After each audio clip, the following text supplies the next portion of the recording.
The topic of this video is Spinoza's philosophical psychology, which might be called a metaphysical psychology, insofar as it is derived from those general metaphysical propositions about the nature of the human being that have been established in Part 2.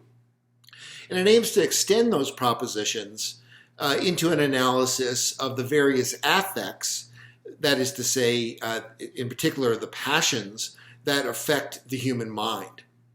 And so what Spinoza is doing is laying the groundwork for an account in the later parts for how the human being, through the improvement of his intellect, can achieve a kind of freedom.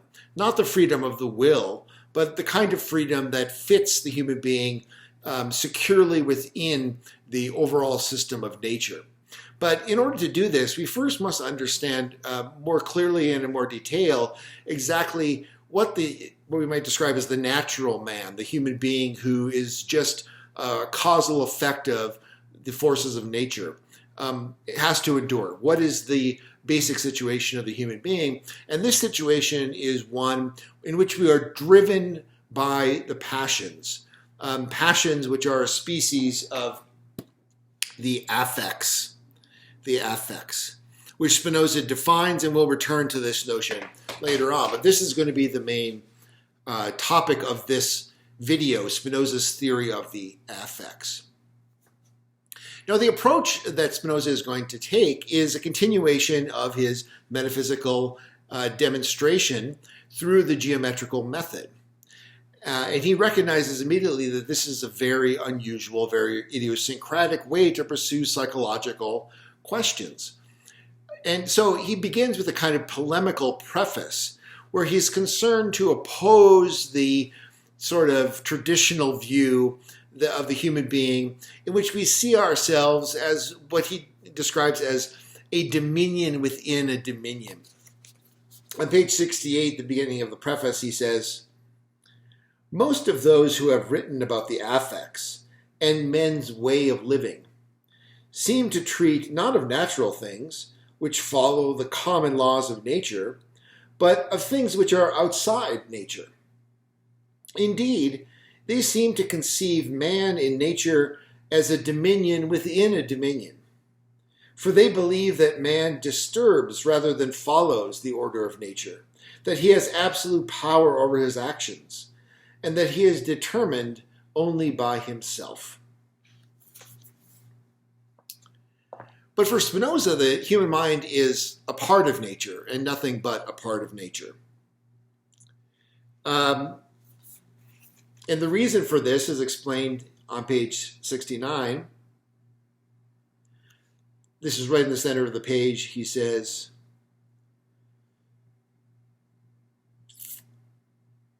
I wish to return to those who prefer to curse or laugh at the affects and actions of men rather than understand them. To them it will doubtless seem strange that I should undertake to treat men's vices and absurdities in the geometric style. But my reason for this is this. Nothing happens in nature which can be attributed to any defect in it, for nature is always the same, and its virtue and power of acting are everywhere one and the same. That is, the laws and rules of nature according to which all things happen and change from one form to another are always and everywhere the same. So the way of understanding the nature of anything, of whatever kind, must also be the same, namely through the universal laws and rules of nature. So there's no reason for human psychology to escape the geometrical method. We are part of nature. Nature is properly described in terms of these general universal laws, and human psychology falls under these as well. This psychology then is going to be a deterministic psychology. We can call it a metaphysical psychology because it's thoroughly rooted in Spinoza's deterministic metaphysics. On page 73, he writes this: "So experience itself, no less clearly than reason, teaches that men believe themselves free because they are conscious of their own actions and ignorant of the causes by which they are determined, that the decisions of the mind are nothing but the appetites themselves, which therefore vary as the disposition of the body varies. For each one governs everything from his affect. Those who are torn by contrary affects do not know what they want, and those who are not moved by any affect are very easily driven here and there. All these things indeed show clearly that both the decision of the mind and the appetite and the determination of the body by nature exist together, or rather are one and the same thing, which we call a decision when it is considered under and explained through the attribute of thought, and which we call a determination of the body when it is considered under the attribute of extension and deduced from the laws of motion and rest. So, the decisions of the mind that ignorant men believe are due to their free will are really just determinations of the body. They are, in fact, the acts of will or act of volition are, in fact, Spinoza is saying here, nothing but affects. And these are identical to the determinations of the body. We call them decisions when we consider them from the perspective of thought. We call them determinations of the body. For example, the body's need of nourishment or what have you, or the body's hormonal changes when we're considering them from the perspective of the attribute of extension. Affects, though, follow by the necessity of nature. And this Spinoza makes clear at the conclusion of the preface, back on page 69. The affects, therefore, of hate, anger, envy, and the like, considered in themselves, follow with the same necessity and force of nature as the other singular things. And therefore they acknowledge certain causes through which they are understood, and have certain properties, as worthy of our knowledge as the properties of any other thing, by the mere contemplation of which we are pleased.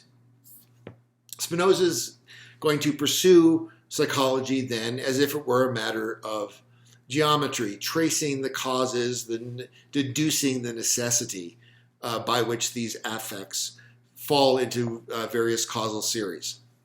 And he says famously, I shall therefore treat the nature and powers of the affects and the power of the mind over them by the same method by which in the preceding parts I treated God and the mind.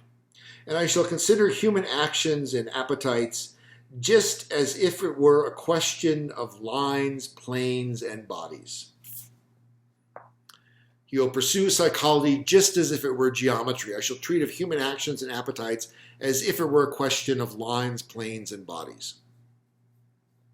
And I don't care if you laugh at me, ignorant men. That's what he says in the preface. So it's somewhat polemical. Something that I've found about this, and I've mentioned this before, which is the remarkable therapeutic effect of this method. Spinoza is going to deduce our rich mental life from a very few basic principles and elements combined in different ways, as if by a kind of psychological chemistry. And this has the remarkable effect of taking the heat out of the passions in particular. There's a minimal of rhetoric in his psychology. It's very neutral, cool, calculated, and detached. And that can have a kind of therapeutic effect that we'll see becomes important in Spinoza's later account of how the human mind is able to attain a kind of freedom, even in the absence of freedom of the will. Okay. Now, the most basic distinction in Spinoza's psychology is the distinction between actions and passions.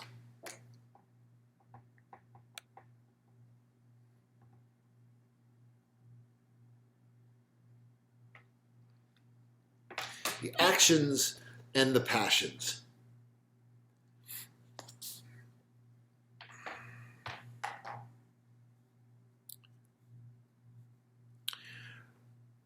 As a preparation for this, he contrasts doing and undergoing. doing and undergoing, with doing corresponding to the possession of an adequate idea, and undergoing corresponding to inadequate ideas. If you look at Proposition 1 on page 70, he says, our mind does certain things and undergoes other things, namely insofar as it has adequate ideas, and it necessarily does certain things, and insofar as it has inadequate ideas, it necessarily undergoes other things. We previously talked about adequate and inadequate ideas as part of Spinoza's theory of knowledge. This corresponds here to a distinction between adequate and inadequate psychological causes. That's definition 1 on page 69. I call that cause adequate, whose effect can be clearly and distinctly perceived through it. But I call it partial or inadequate if its effect cannot be understood through it alone.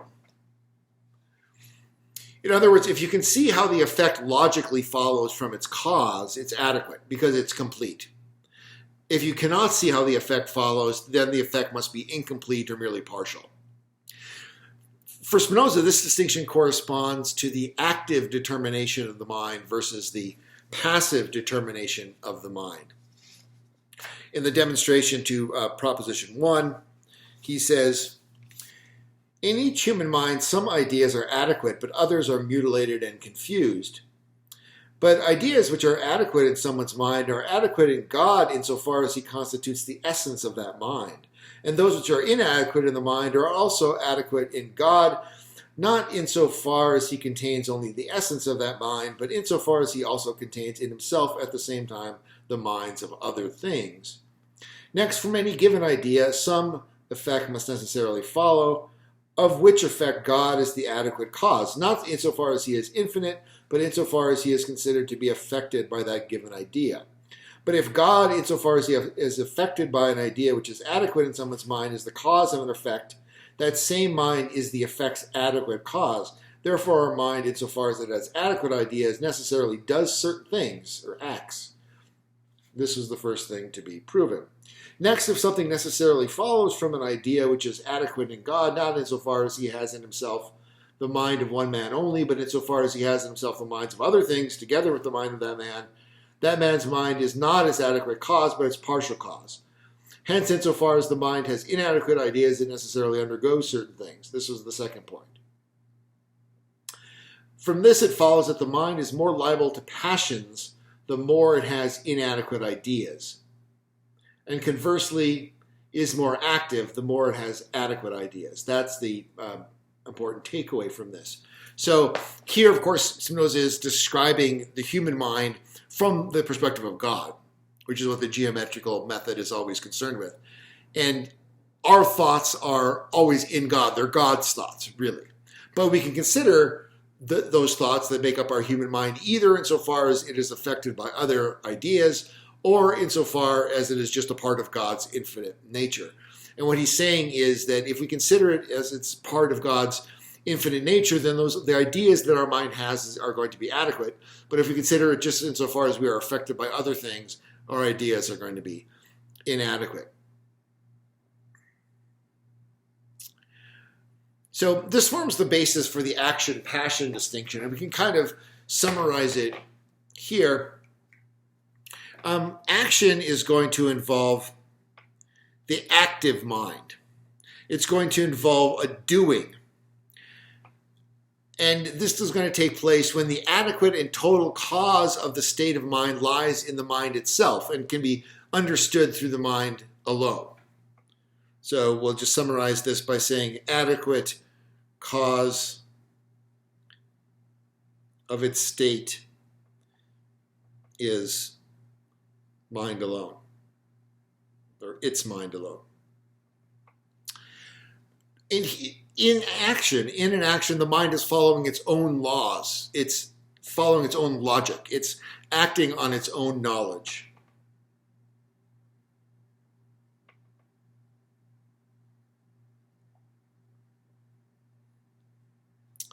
This knowledge comes about from the logical order of thought. or from its internal disposition.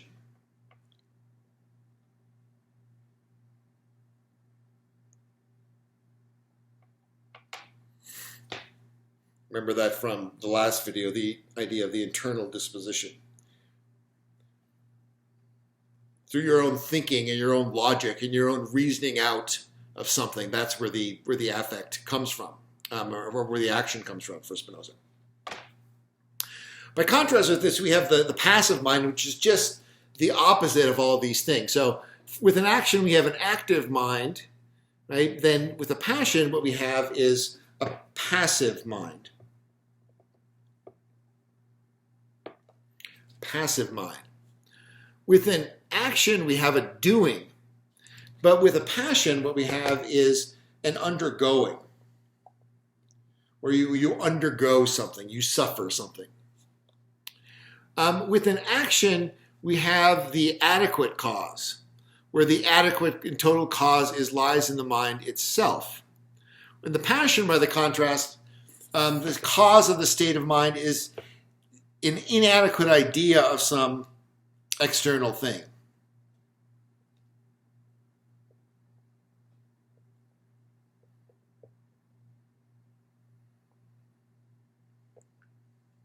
Which, of course, is going to be caused by the way in which the body is affected by some external body.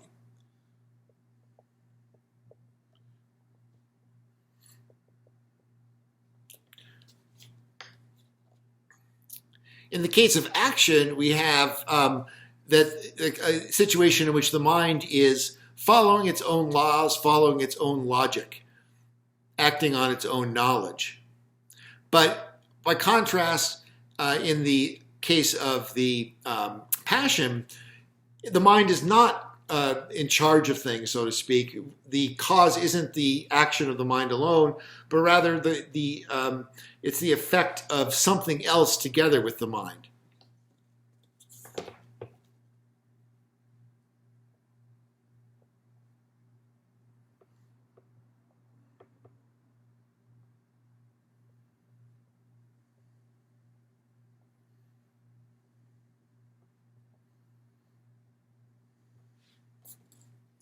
And where in the case of action, we have knowledge from the logical order of thought, in this case, we have knowledge coming about from the common order of nature, what we think of as everyday experience, lived experience.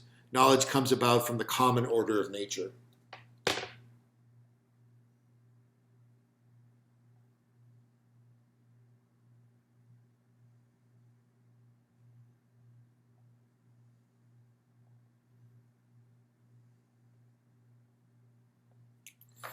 Okay, so here we can see the one-to-one contrast between action on the one side and passion on the other.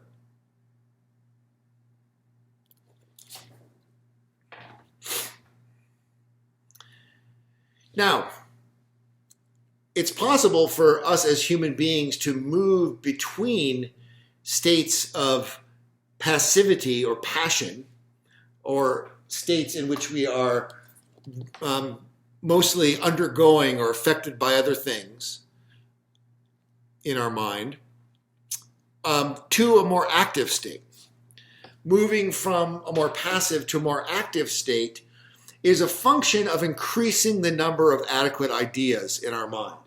Because, of course, action corresponds to the mind acting on its own knowledge, being the adequate cause of its own state. So as we increase the number of adequate ideas in our mind, we're able to become more active.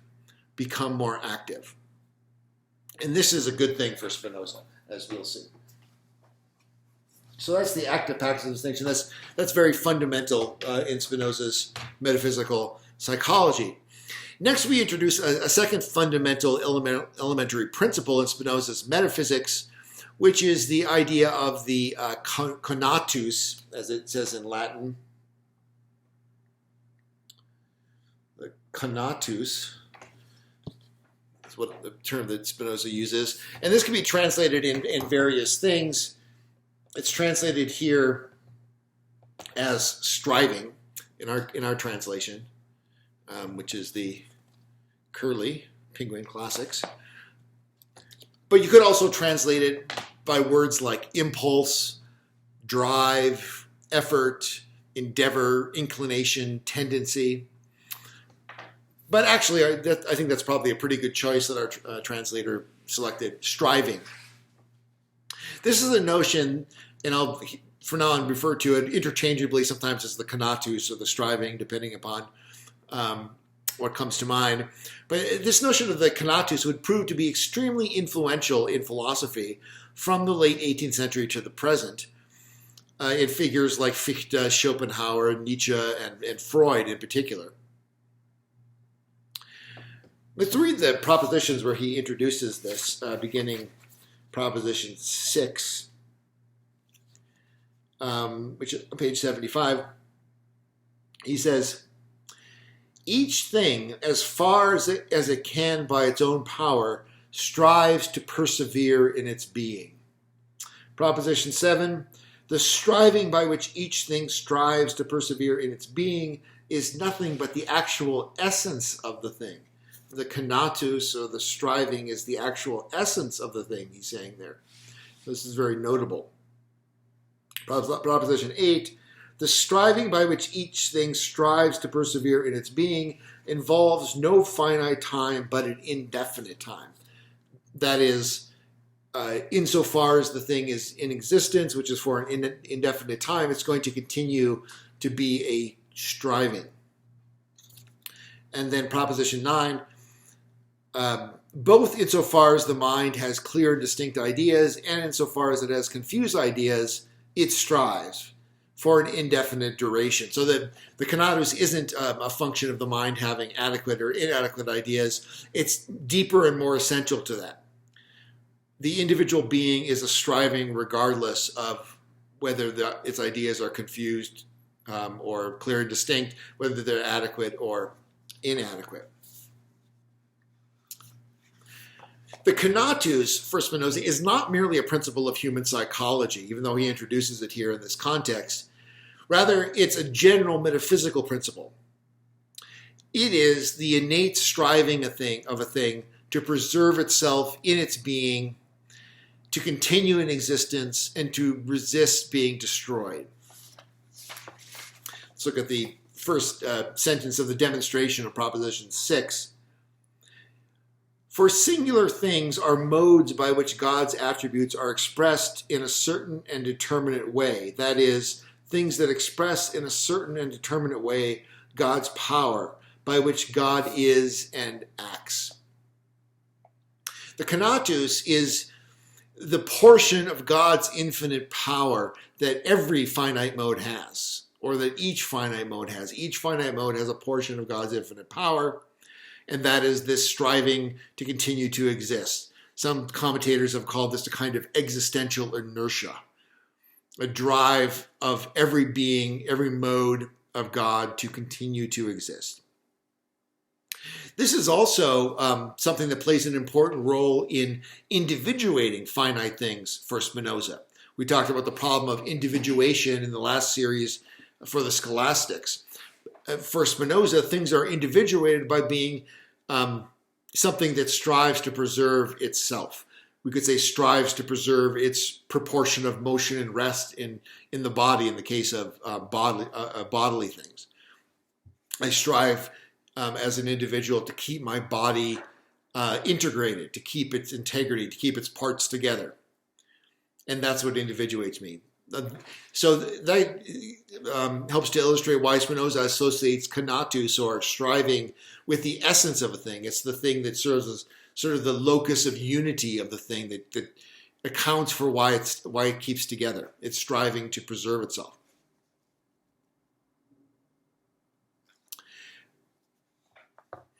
Let's look at Proposition 7.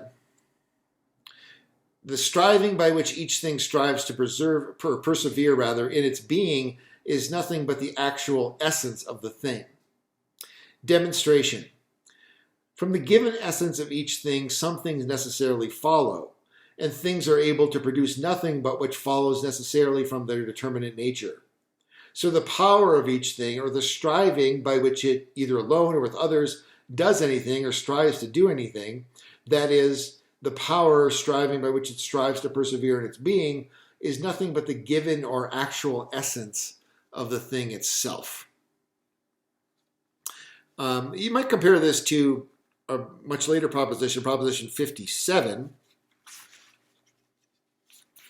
which appears on page 101, where he says, each affect of each individual differs from the affect of another as much as the essence of the one differs from the essence of the other. This proposition is evident, he says, from the second part, a proposition of the second part, but nevertheless we shall demonstrate from the definitions of the three primitive affects. All the affects are related to desire, joy, or sadness, as the definitions we have given show, but desire is the very nature or essence of each individual. Therefore, the desire of each individual differs from the desire of another as much as the nature or essence of the one differs from the essence of another. So there's a kind of overlap here, I think, between this notion of the desire, which for Spinoza is an affect, and this deeper metaphysical principle of the Kanatus, which is the striving. Both of them are identified with the essence of the individual being. And in this last paragraph, we see how Spinoza talks about the difference between the different affects that lead to different desires in different beings, pointing to the fact that these distinct parcels of God's power often strive against one another. As the given or actual essence of the thing. Now, Spinoza gives an argument for this metaphysical principle. Why should we believe this is the case? That the essence of each individual, the thing that individuates it, is its striving in this way. And the argument is given in Proposition 6, which refers to Propositions 4 and 5. So we'll look at those at the appropriate time. The demonstration is this. Proposition 6. For singular things are modes by which God's attributes are expressed in a certain and determinate way. That is, things that express in a certain and determinate way God's power by which God is and acts. And no thing has anything in itself by which it can be destroyed or which takes its existence away. On the contrary, it is opposed to everything which can take its existence away. Therefore, as far as it can, it lies in itself. It strives to persevere in its being. So this depends on this claim that no thing has anything in itself by which it can be destroyed or which takes its existence away. Why is that? Why is it that nothing can have anything in itself by which it can be destroyed or takes its existence away? And this refers to Proposition 4, which says no thing can be destroyed except through an external cause. And he says this proposition is self-evident. For the definition of anything affirms and does not deny the thing's essence, or it posits the thing's essence and does not take it away. So while we attend only to the thing itself and not to external causes, we shall not be able to find anything in it which can destroy it. We'll come back to that. Because we have another questionable premise of this argument, and that is that it's opposed to everything which can take its existence away. Everything is opposed to everything which takes its existence away. Why is that? Well, that's Proposition 5. Things that are of a contrary nature, that is, cannot be in the same subject insofar as one can destroy another. For if they could agree with one another or be in the same subject at once, then there could be something in the same subject which could destroy it, which is absurd. Therefore, we get the conclusion of this demonstration. So the argument, if we try to reconstruct this, seems to be something like this. Premise 1.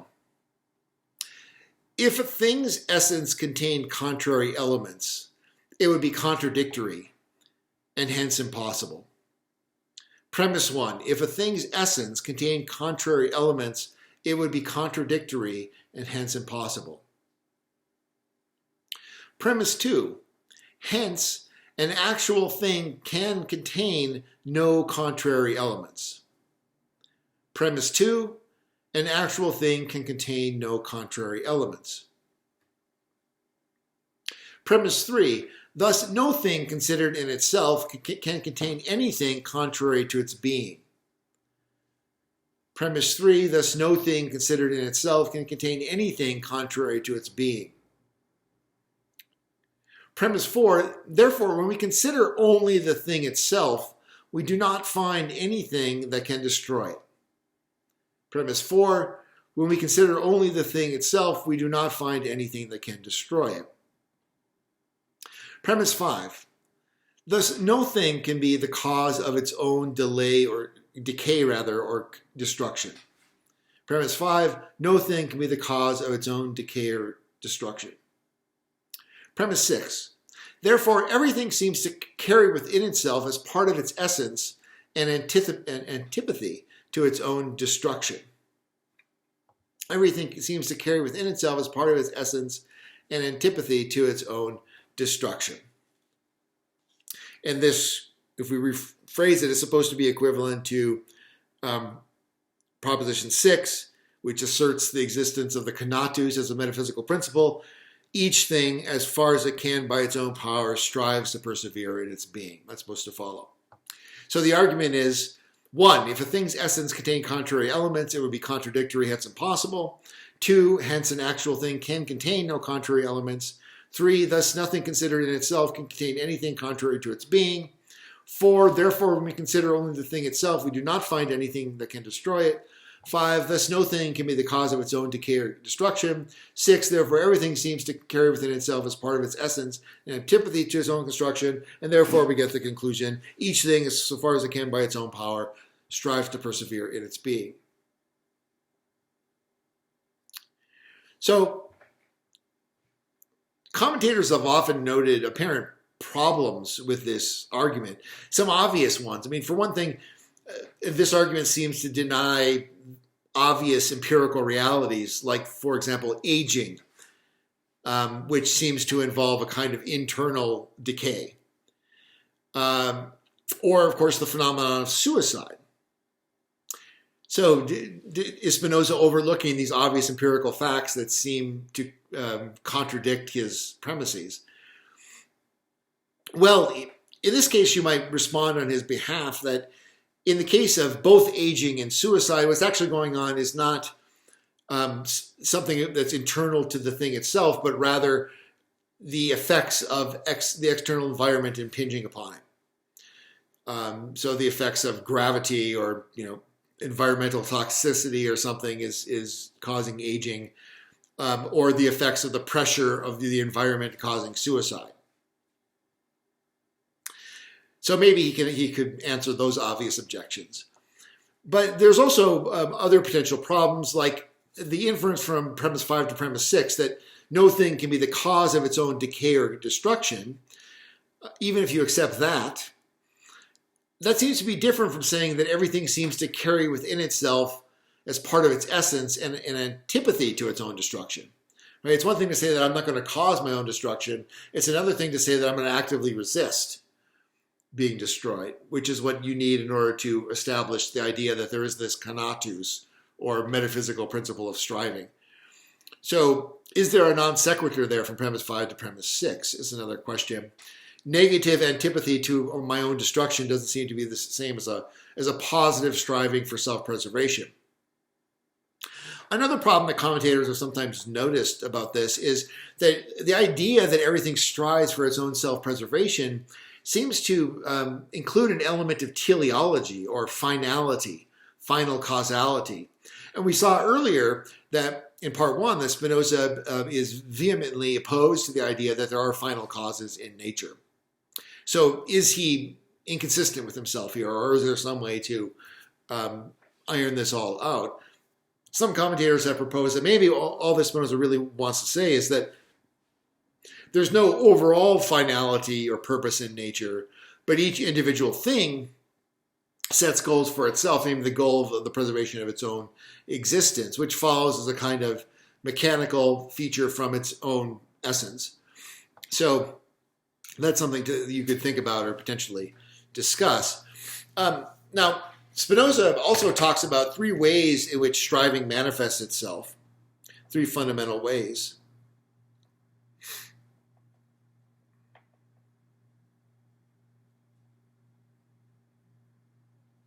And this is as will, as appetite, and as desire.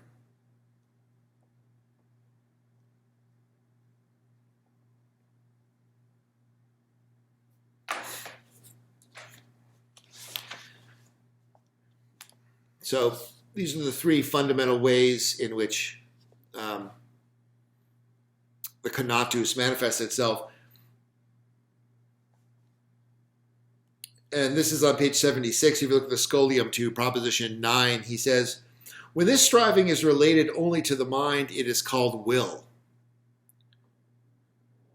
So we're talking here about something like particular mental affirmations and negations, right?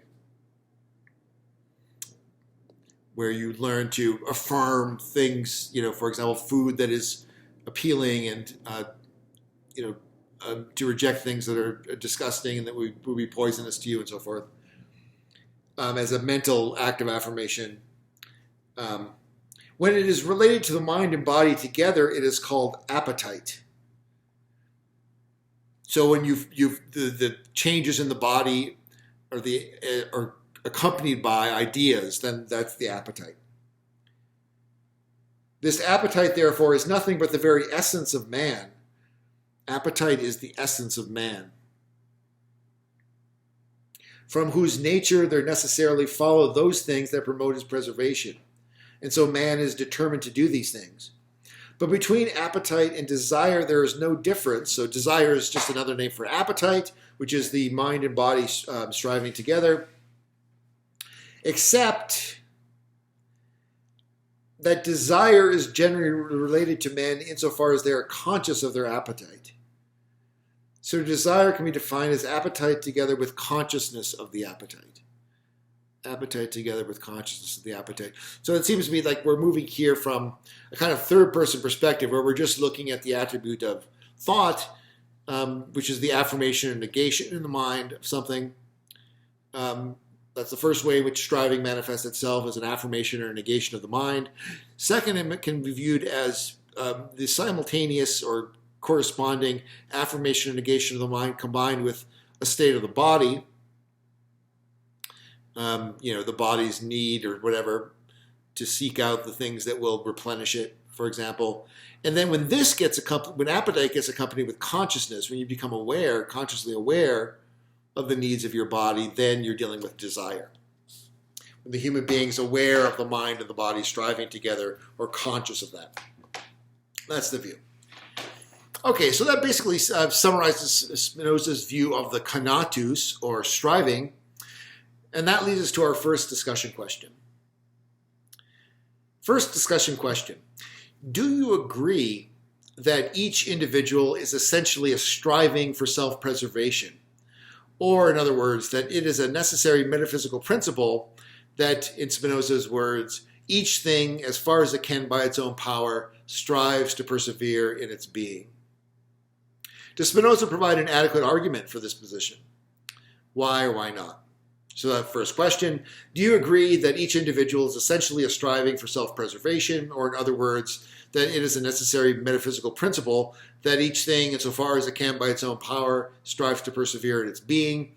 Does Spinoza provide an argument, an adequate argument for this position? Why or why not? All right.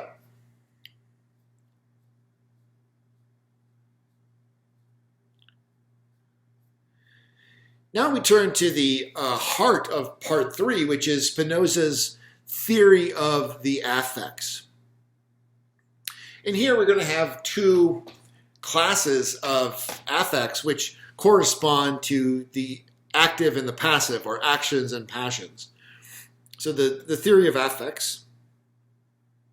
An affect is defined on page 70. Definition 3, he says, by affect, I understand affections of the body, by which the body's power of acting is increased or diminished, aided or restrained, and at the same time the ideas of these affections. Therefore, if we can be the adequate cause of any of these affections, I understand by the affect an action, otherwise a passion. So affect is going to be, according to this definition, actually a change or a transition. It's not a mental state or phenomenon, but actually it's a change of state. I guess it would be a phenomenon, but it's not going to be a mental state or some kind of atomic element in the mind, but rather it's a change of state. And it's described here as going in either two possible directions, either an increase or a decrease.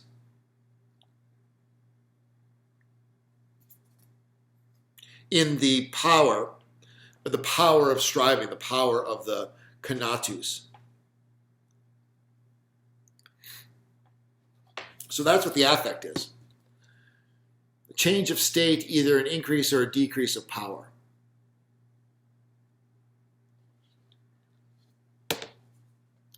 And these are going to have two types, as I suggested. Either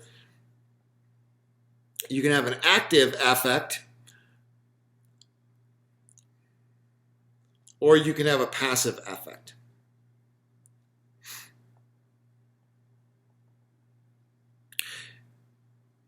And we've laid the groundwork for this in our discussion of actions and passions. We've seen Spinoza, in the definition itself, identifies affects as aspects or manifestations of either the active or the passive power of the mind, or nature of the mind would be a more accurate way of putting it. So the active affect is going to be one in which there's the adequate cause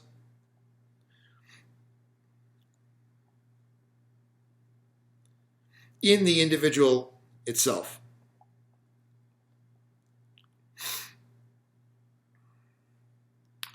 And this is, for Spinoza, always going to be an improvement in the individual's condition.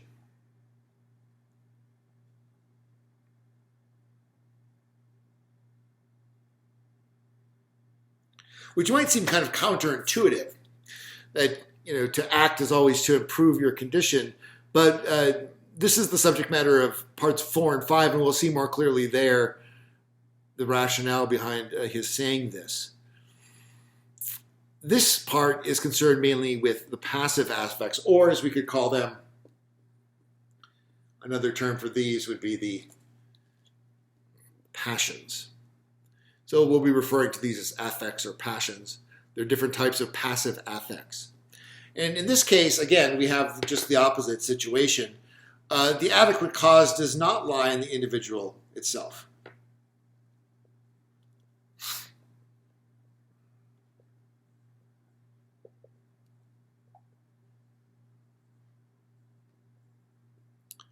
And this isn't always an improvement. It can be either improvement,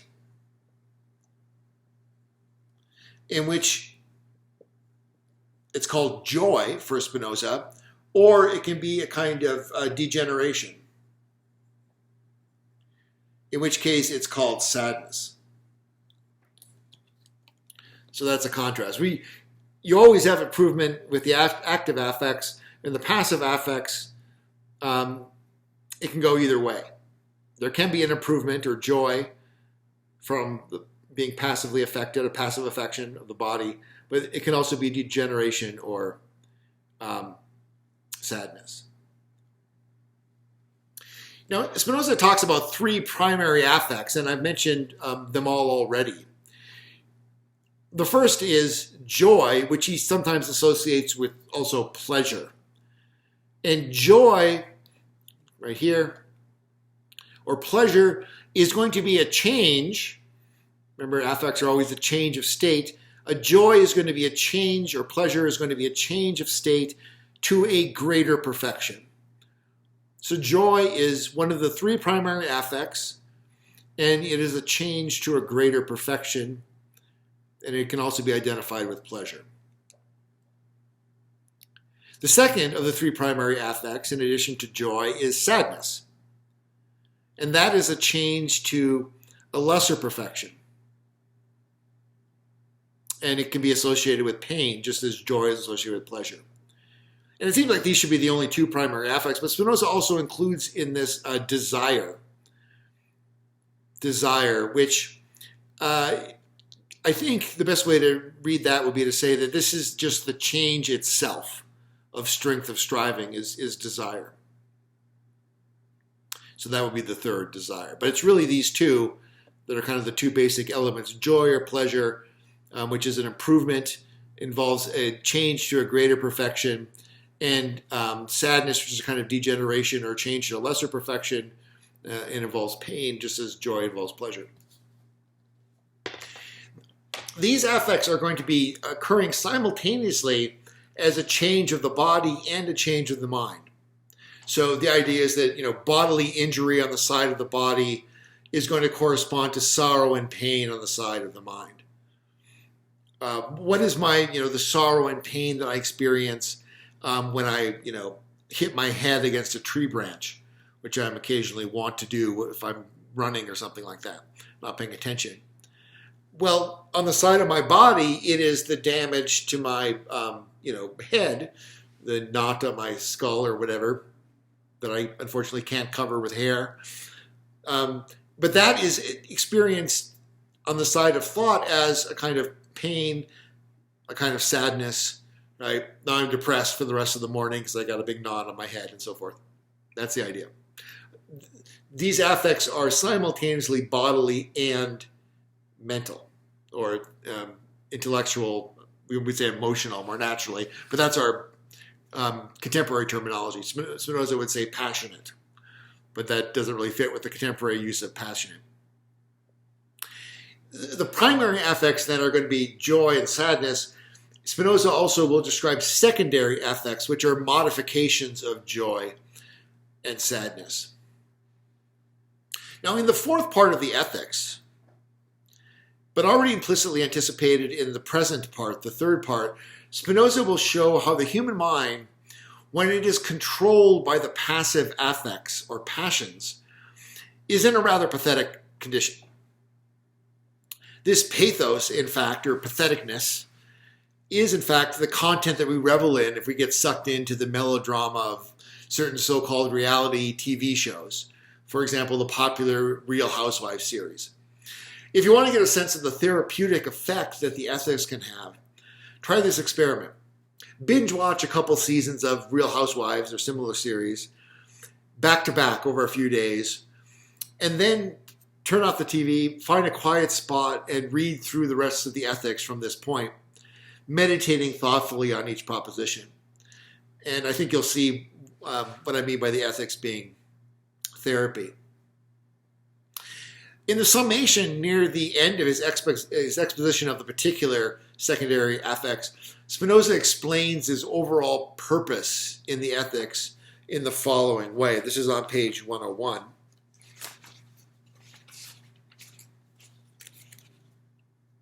There's about a dozen lines from the top on page 101 in the middle of that first complete paragraph.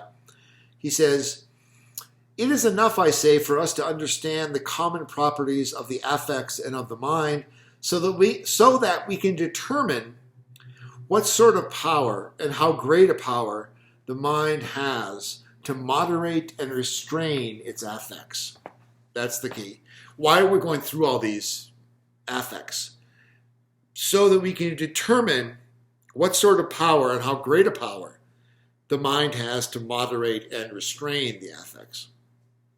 Spinoza's aim, in other words, is to analyze the passions in order to figure out how the mind can become more active.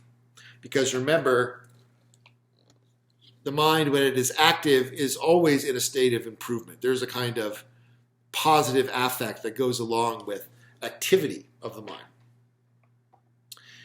So the contrast is between being active, experiencing life as accompanied by active affects, rather than passive affects or passions. So you're active or you're passively buffeted to and fro like a ship in a storm by the passions. And you're throwing a temper tantrum and you're bawling your eyes out and your makeup is running down your face while the reality TV cameras are rolling and so on. And Spinoza, that's the epitome of misery, of a miserable life. So how can we determine what sort of power and how great a power the mind has in order to be able to moderate and restrain the affects. That's the goal.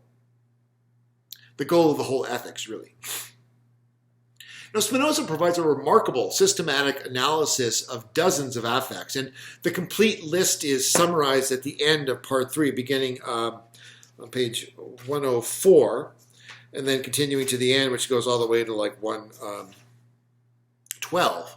But this is a summary of the things that he talks about in the course of the main body of part 3.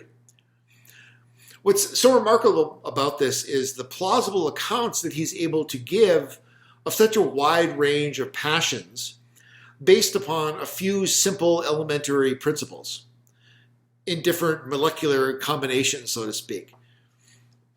So this is a philosophical psychology as a geometrical system of theorems, psychological propositions based upon a few axioms. You can also view it as a kind of chemistry based upon a few elements combined in different ways.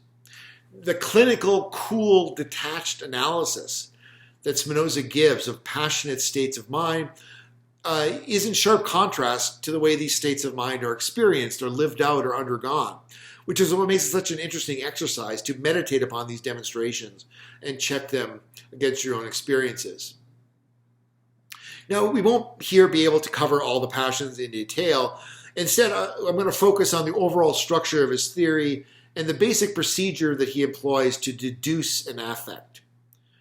However, I do hope that you'll take or have taken the time to experience for yourself the therapeutic psychological effect that a continuous, thorough, meditative reading of all of the demonstrations in part 3 can have. So turning back to the text, we begin with proposition 12, which is on page 77. Last time we saw how imagination has a crucial role to play in Spinoza's theory of error. And imagination for him arises from the lingering causal effect of inadequately perceived external objects. It gives rise to inadequate ideas of the presence of things that are really not present. And if we don't cancel such ideas with the thought that their objects do not really exist, for example, that I'm not really a free will, or the sun is not really 200 yards away from me, what will happen is that I will fall into error as a result of imagination.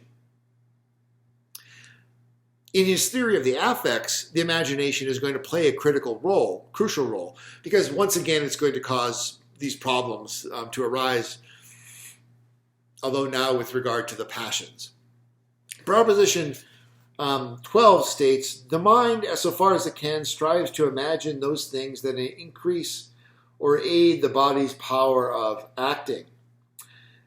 Demonstration. So long as the human body is affected with a mode that involves the nature of an external body, the human mind will regard the same body as present, and consequently, so long as the human mind regards some external body as present, that is, imagines it, the human body is affected with a mode that involves the nature of that external body. Hence, so long as the mind imagines those things that increase or aid our body's power of acting, the body is affected with modes that increase or aid its power of acting, and consequently the power of thinking is increased or aided. Therefore, the mind, as far as it can, strives to imagine those things. In other words, the imagination of things that increase our powers of acting has a similar effect to the actual presence of those things. That's the important point. And so we're going to strive to imagine those things because it gives us this sense that our body is changing its state to an increase of power or an improvement. And this principle serves as the basis for two of the most elemental affects in Spinoza's system, namely love and hate. These are elemental in the sense that they'll be found to be elements in a wide range of other affects, which modify them or combine them in various systematic ways. In Proposition 13, Spinoza says the following, page 78. When the mind imagines those things that diminish or restrain the body's power of acting, it strives as far as it can to recollect things which exclude their existence. Demonstration. So long as the mind imagines anything of this kind, the power of mind and body is diminished or restrained. Nevertheless, the mind will continue to imagine this thing until it imagines something else that excludes the thing's present existence. That is, the power of both mind and body is diminished or restrained until the mind imagines something else that excludes the existence of this thing. So the mind, as far as it can, will strive to imagine or recollect that other thing. Corollary, from this it follows that the mind avoids imagining those things that diminish it or restrain its body's power. Scholium. From this we understand clearly what love and hate are. Love is nothing but joy with the accompanying idea of an external cause. Joy with the accompanying idea of an external cause. So it's a complex idea. Joy, which is this improvement or an increase, change of state to an improved state. And I accompany that joy with the idea of some external cause that caused my joy. That's what love is.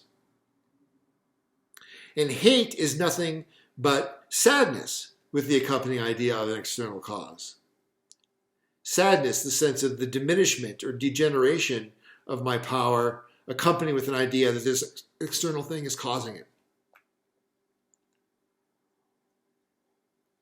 So love and hate are the linking of joy and sadness, respectively, with the idea of an external cause. And notice here, imagination is linked to both. The striving or Kanatus of the being will continue to imagine that thing that increases its power of mind and body. And that's equivalent to love. Or the striving and Kanatus of the being will imagine or recollect something that removes the thing that diminishes its power of mind and body, and that's hate. The importance of love and hate is that they lead us to desire to preserve what causes love and to destroy what causes hate. So in propositions 19 and 20, we say, 19, he who imagines, this is page 81, he who imagines that what he loves is destroyed will be saddened, but he who imagines it to be preserved will rejoice. In proposition 20, he who imagines what he hates is destroyed will rejoice.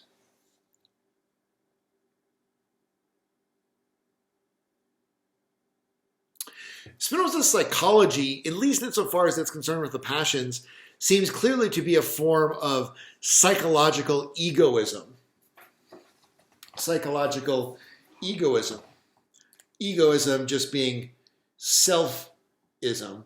And this can take the form of ethical egoism as a moral doctrine that says that you should only strive to benefit yourself. That should be your morality. But it can also be a psychological theory, and that's what it seems to be here. Egoism as the theory that the fundamental human motivation is to experience our own joy and to avoid our own pleasure. This is just a psychological theory. This is how we're determined to be. Our fundamental motivation is to experience our own joy and to avoid our own pleasure. And if we skip ahead a bit to Proposition 28, he seems to be affirming this, page 85.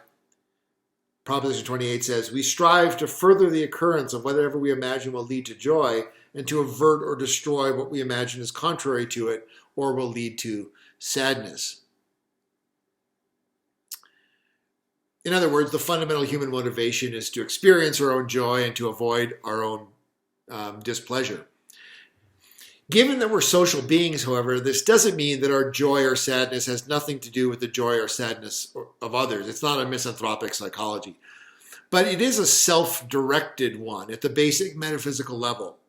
If the human being is concerned with the welfare or joy of others, it's because their joy is somehow impinging upon our own joy. Or we could say that our joy is somehow bound up together with the joy of others. And so at the basic metaphysical level, we are egoists, psychological egoists. Okay. Now, one crucial aspect of Spinoza's psychology of the passions is this attention to how our social nature contributes to the generation of the specific passions. So without going into the details, I just note some examples of socially caused passions, such as, for example, the affects of pride, overestimation, and scorn, which he discusses in Proposition 26, pages 83 through 84. the affects of pity and emulation, which he discusses in Proposition 27 on pages 84 and 85, and the affects of ambition and praise and blame, which is in Proposition 29. And we see here's the functioning of something like a kind of sympathy. To give you a flavor of how this works, on page 85, Proposition 29, he says in the demonstration, from the fact that we imagine men, again, imagination is playing the role here, imagine men to love or hate something, we shall love or hate it. That is, we shall thereby rejoice in or be saddened by the thing's presence. And so we shall strive to do whatever we imagine men to love and look upon it with joy and so on. Right? So this is sort of the keeping up with the Joneses phenomenon, right? We imagine, because other human beings are like us, that we can imagine their experiences, and we strive to pursue or love those things that bring them joy, or to hate those things that bring them sadness. Okay, so there are a lot of other examples of this, but that gives you a sense of the basic principle here. Proposition 39, which is on page 91, lays out the connection between hating someone, wanting to do evil to them, and conversely loving them and wanting to do good. So Proposition 39 says, he who hates someone will strive to do evil to him, unless he fears that a greater evil to himself will arise from this. And on the other hand, he who loves someone will strive to benefit him by the same law.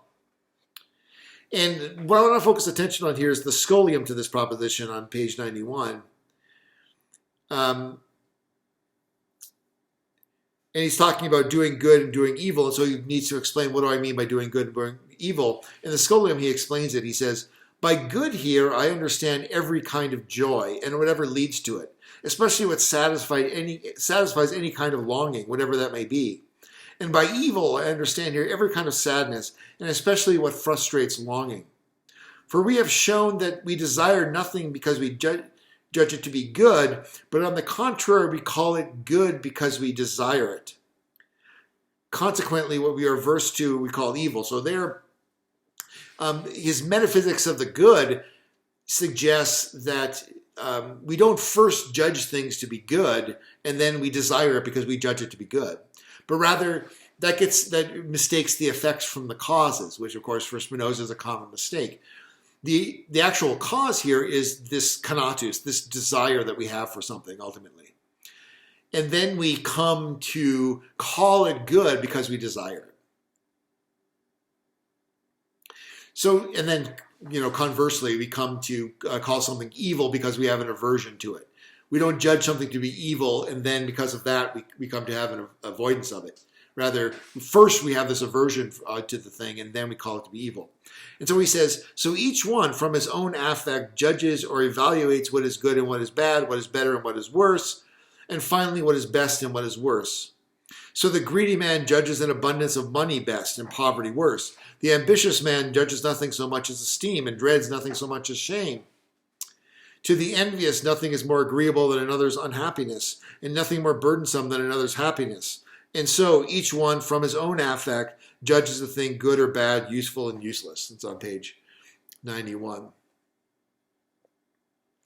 Now, if you combine Spinoza's account of good and evil in this scholium to Proposition 39 with propositions 51, 56, and 57, 51 describing the way in which different men can be affected differently by one and the same object, and one and the same man can be affected differently at different times by one and the same object, giving rise, therefore, to different desires and aversions. 56 on page 100, which talks about there being as many species of joy, sadness, and desire, and consequently of each affect composed of these, as there are species of objects by which we are affected.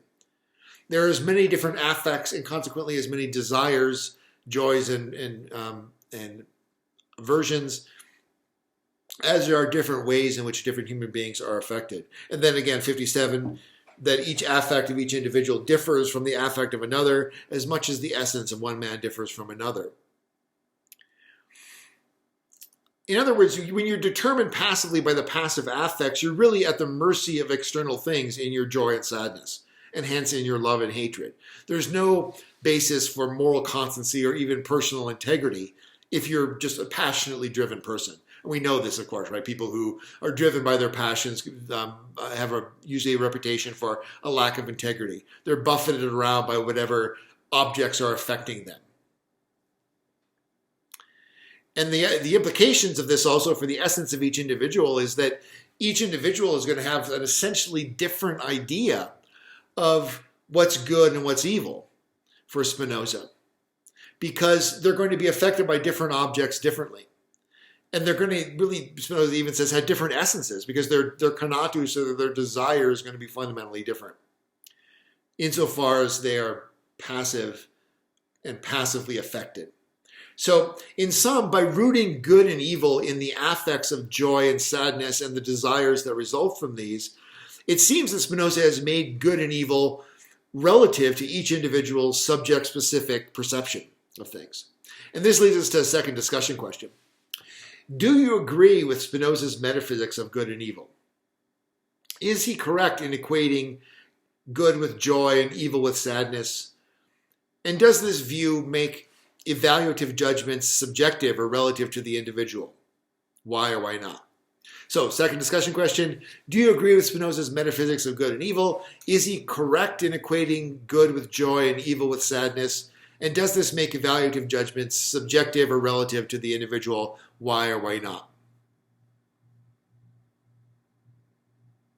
Well, again, we go into a lot of detail. We don't have time to do that here, into all of the different analyses of all the different affects.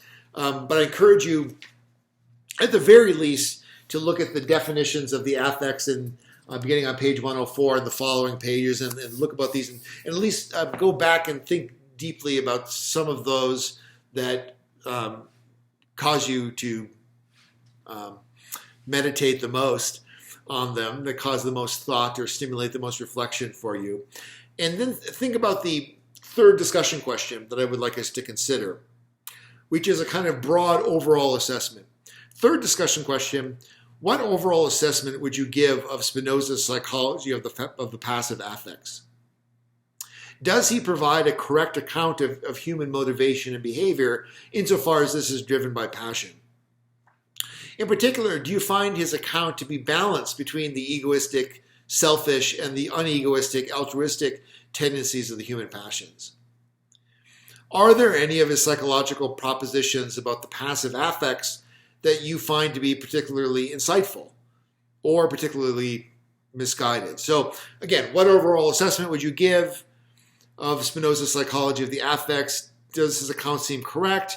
In particular, are there any of his particular analyses of the passions that seem to be misguided to you, or conversely, that seem to be particularly insightful?